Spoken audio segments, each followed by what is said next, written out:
হরিশ্চন্দ্রপুর এক ব্লকের বড়ুই গ্রাম পঞ্চায়েতের প্রধানের পদ খারিজের দাবিতে প্রশাসনের দ্বারস্থ হলেন 13 জন নির্বাচিত সদস্য। মঙ্গলবার চাচলের মহকুমা শাসক ও হরিশ্চন্দ্রপুর এক ব্লকের বিডিওর কাছেই লিখিত অভিযোগ জমা দেন তারা। অভিযোগ, ওবিসি সংরক্ষিত পদে নির্বাচিত প্রধান রাজীব খানের খান ওবিসি ক্যাটাগরি কলকাতা হাইকোর্টের রায়ে বাতিল হয়েছে, তাই প্রধান পদও খারিজ করা উচিত বলেও দাবি অভিযোগকারীদের। অন্যদিকে সমস্ত অভিযোগ অস্বীকার করে প্রধান রাজীব খান বলেন, তিনি নির্বাচিত হওয়ার সময় তার ওবিসি শংসাপত্র বৈধ ছিল। রাজনৈতিক উদ্দেশ্যে বিরোধীরা এই অভিযোগ করেছে।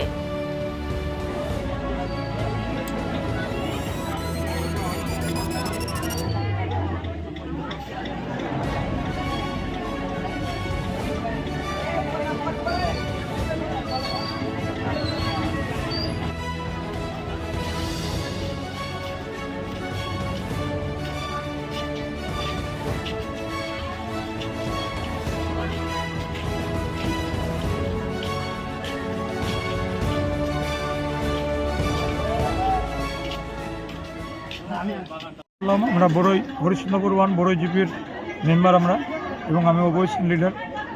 আমরা দীর্ঘদিন থেকে হাইকোর্টের একটা রেজাল্ট এসছে, হাইকোর্ট অর্ডার করেছে যে ক্যাটাগরি অনুযায়ী ওবিসি আমাদের প্রধান রাজীব খান ক্যান্সেল আছে।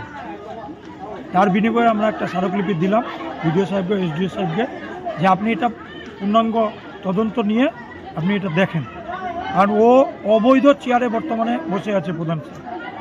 রিজার্ভ কোটা থেকেই আমাদের ওটা প্রধান ছিল, ওবিসি রিজার্ভ কোটা থেকে। তো কি নাম রয়েছে প্রধানের? প্রধানের নাম হলো রাজীব খান। তো খান মুসলিম কি বর্তমানে আছে না স্যার? হাইকোর্টের রেজাল্টে ও ক্যান্সেল আছে। এটা কতদিন আগে হয়েছে ক্যান্সেল, জানতে পারলেন? এই তো মোটামুটি মাস 1.5-2 মতো হবে। মানে নতুন সরকারের গঠন হওয়ার পর থেকে ক্যান্সেল হয়েছে? হ্যাঁ, নতুন সরকার গঠন হওয়ার পরেই ক্যান্সেল হয়েছে। কিন্তু প্রধান পদ তো তোরা আগে থেকেই বহাল আছে, আগে থেকে পেয়েছিল। সে আগে থেকে ছিল, কিন্তু ও বৈধ ছিল না অবৈধ আমরা ওটা দেখতে যাইনি।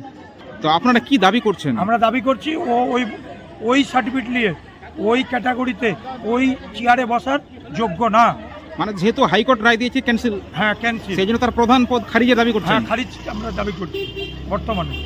আপনার নাম বলবেন? আমার নাম নিকুঞ্জ কুমার সাহা, বড়ই জিপি অপোজিশন লিডার। আমরা প্রধানের বিষয় নিয়ে আবেদন করলাম যে আমরা বিগত দিন থেকে আমাদের প্রধান ছিল, কংগ্রেসের জোটের প্রধান ছিল। তো বিগত দিনের পরে সরকার নতুন গঠন হওয়ার পরে আমরা জানতে পারি সরকার একটা নির্দেশ দেয় যে কিছু কিছু ক্যাটাগরি বাদ আছে ওবিসি থেকে। তো সেই ক্যাটাগরি থেকে দেখছি যে প্রধান সাহেবও বাদ আছে। প্রধান সাহেবের নামটা কি রয়েছে? কি রাজীব খান আছে। মানে খান মুসলিম কি বাদ রয়েছে? হ্যাঁ, খান মুসলিম আমরা ক্যাটাগরিতে দেখতে পাচ্ছি বাদ আছে।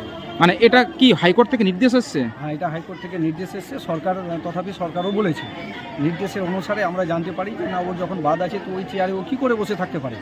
তাই বলে আজকে আমরা এসডিও এক কপি দিলাম আর বিডিও সাহেবকে আমরা জমা করলাম। তো প্রধান পদ যে হয়েছিল রাজীব খান, সেটা কি ওবিসি ক্যাটাগরি ভিত্তিতেই? হ্যাঁ, তখন ওবিসি ক্যাটাগরি ভিত্তিতে ছিল। এই মুহূর্তে আমরা জানতে পারি যে না, ওটা ক্যান্সেল দেখাচ্ছে। তো তাই বলে আমরা চাইছি যে ওটা ক্যান্সেল করে ভালো করে তদন্ত করে ওটা আমাদেরকে যেন বলে, আর যেন ওই চেয়ার থেকে ও বাদ যায়। বলছি কি সেই ওবিসি সার্ভের তদন্তের দাবি করছেন? হ্যাঁ, আমরা ওবিসি সার্ভে তদন্তের দাবি করছি। আর প্রধান পদের কি দাবি করছেন? আমরা চাইছি প্রধান পদ আপাতত খারিজ করা হোক। আপনার নাম? আমার নাম মূর্তি আলম, বড়ই জিপি মেম্বার। সেই বিষয়ে আমরা যেটা দেখলাম, বড়ই জিপি যে 13 জন সদস্য গ্রাম পঞ্চায়েতে, তারা নাকি প্রধান পদ খারিজ করার জন্য তারা নাকি আধিকারিকের কাছে এসেছিলেন। আমরা আপনাদের মাধ্যমে জানতে পারলাম। তো যা হোক, আমরা এটাই বলবো কি আধিকারিক সে তদন্ত করুক, যেটা যা হবে তদন্তের মাধ্যমে হবে, এবং আমাদের এই সরকার যা হবে তদন্তের মাধ্যমে রুটিনটি করবে।